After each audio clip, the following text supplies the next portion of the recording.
Hello everyone. Introduce myself.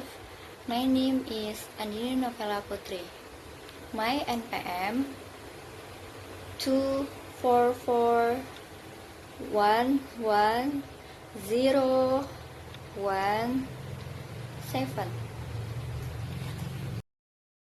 Pertemuan kali ini saya akan menjelaskan 10 prinsip ekonomi. Pengertian ekonomi mikro adalah cabang ilmu ekonomi yang mempelajari perilaku individu dan unit ekonomi, seperti rumah tangga dan perusahaan. Fokus utamanya adalah pada keputusan produksi, konsumsi, dan interaksi di pasar. Ekonomi mikro menganalisis bagaimana harga terbentuk, bagaimana sumber daya dialokasikan, serta dampak dari kebijakan ekonomi pada tingkat individu dan pasar tertentu. 2.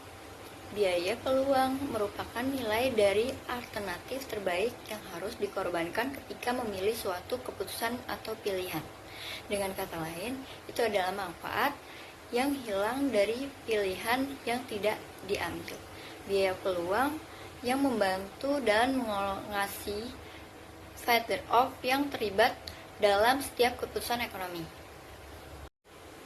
Setiap orang berhadapan dengan trade-off.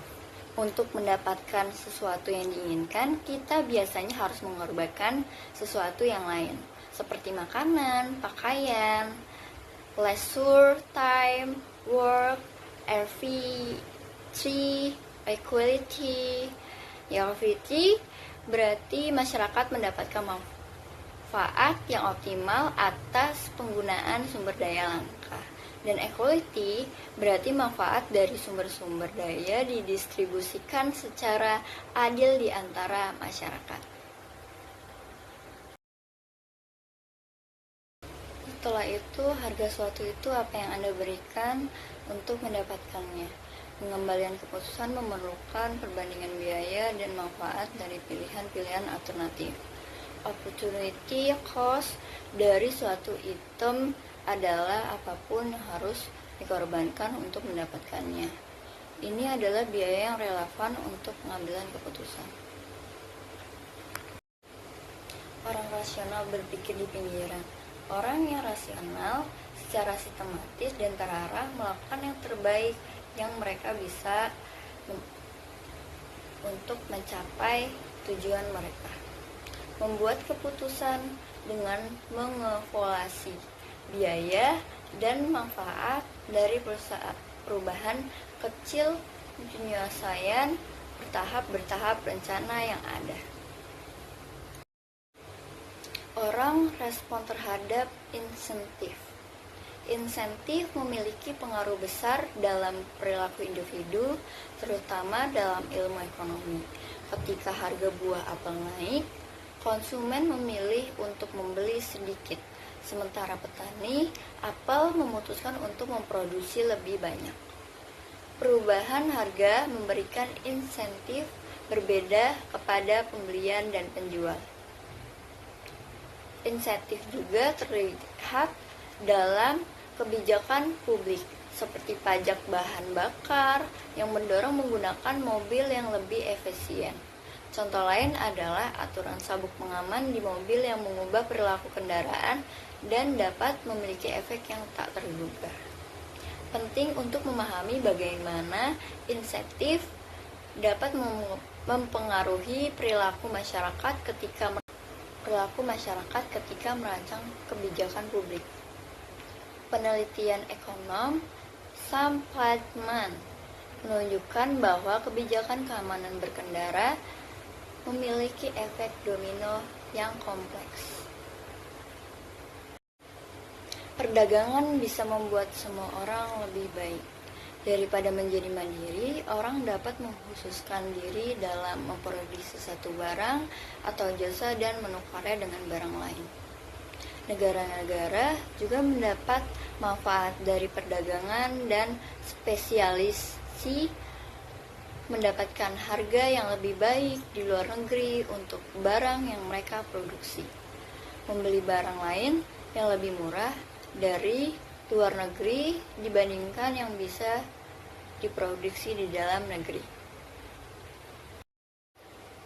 Pasar adalah tempat yang baik untuk mengorganisasikan kegiatan ekonomi.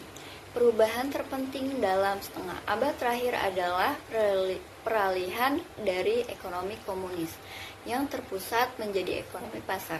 Pada ekonomi pasar, keputusan tidak diambil oleh perencanaan pusat, tetapi oleh jutaan perusahaan dan rumah tangga. Interaksi pasar ditandai oleh harga dan kepentingan individu yang mengatur kegiatan ekonomi. Konsep tangan tak terlihat. Adam Smith menjelaskan bagaimana harga mengatur pasar. Ketika harga disesuaikan secara alamiah oleh pasar, kesejahteraan masyarakat secara keseluruhan dapat dioptimalkan. Namun, campur tangan pemerintahan dalam menetapkan harga dapat merusak sistem pasar dan mengakibatkan kegagalan ekonomi. Sampai sistem komunis di mana harga ditentukan secara pusat. Pemerintah terkadang dapat meningkatkan hasil pasar. Kegagalan pasar ketika pasar gagal mengolasikan sumber daya masyarakat secara efisien. Penyebabnya eksternalitas ketika produksi atau konsumsi suatu barang berdampak pada orang yang melihatnya, misalnya polusi. Kekuatan pasar. Satu pembeli atau penjual mempunyai pengaruh besar terhadap harga pasar, misalnya monopoli. Dalam kasus seperti ini, kebijakan publik yang dapat mendorong efisiensi. Standar hidup suatu negara bergantung pada kemampuannya memproduksi barang dan jasa. Penentuan standar hidup yang paling penting, produksitas, jumlah barang dan jasa yang diproduksi per unit atau tenaga kerja. Produksitas bergantung pada peralatan, keterampilan, dan teknologi yang tersedia bagi pekerja. Faktor-faktor lain, misalnya serikat pekerja, persaingan dari luar negeri, memiliki dampak yang jauh lebih kecil terhadap standar hidup. Harga naik ketika pemerintah mencetak terlalu banyak uang. Inflasi kenaikan tingkat harga secara umum. Dalam jangka panjang, inflasi hampir terlalu disebabkan oleh pertumbuhan jumlah uang yang berlebihan sehingga menyebabkan nilai uang turun. Semakin cepat pemerintahan menghasil uang, semakin besar pula tingkat inflasinya. Masyarakat menghadapi trade-off jangka panjang antara inflasi dan pengangguran. Dalam jangka pendek, 1/2 tahun, banyak kebijakan ekonomi mendorong inflasi dan pengangguran ke arah yang berlawanan. Faktor-faktor lain dapat membuat trade-off ini lebih atau kurang menguntungkan, namun trade-off selalu ada. That's all for me. Thank you.